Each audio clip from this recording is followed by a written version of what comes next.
Hello guys, welcome to my channel. In today's video, we are going to be talking about the news that's sort of surprising, but really not that surprising, that Joe Biden is officially dropping out of the 2024 presidential election.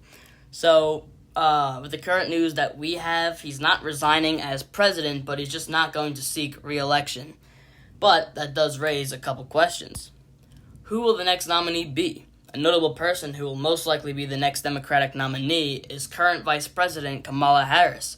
What makes her very notable is that, well, she's the Vice President, she's a very big Democratic figure, and also because of the fact that Joe Biden has endorsed her. And Joe Biden's endorsement means a lot because, well, a lot of people know who Joe Biden is. How will the next nominee be chosen? Because Joe Biden endorsed Kamala, he will probably give all of his delegates, which are basically votes in this context that he earned in the Democratic primary, to Kamala, making her the nominee. Some people suggest that there will be an open convention, which is basically a whole another primary that will happen, and one candidate will earn the nomination. But what I think is going to happen is that Joe Biden is just going to give Kamala all his votes that he got, and that'll make her the nominee. It'll be much easier for Biden to get what he wants. So that's probably what's going to happen, I would say. What does this mean for both parties? Assuming Kamala Harris will be the next Democratic nominee, I personally believe that Trump will beat her, but it might be harder than beating Biden.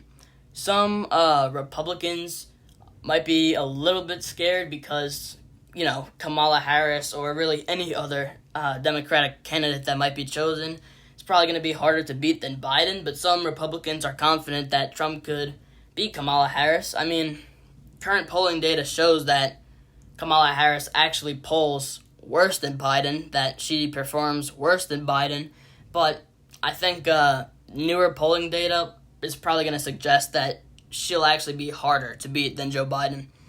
Some Democrats are a little bit scared because they don't really know who to choose, even though Joe Biden's probably going to do that for them. Joe Biden's probably going to choose Kamala Harris, and some Democrats are pretty confident that she could beat Trump.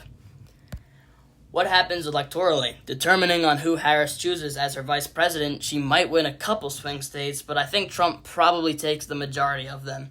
Maybe Trump doesn't take all of the swing states, like how I predicted, I guess, with Biden being the challenger.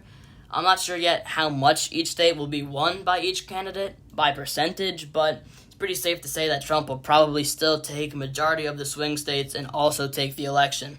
So that's just a couple things I'll cover on Joe Biden dropping out of the 2024 election. Some things that I think will happen. And if you have any questions, you can comment down below or any statements to make. And I'll see you guys next time. Adios.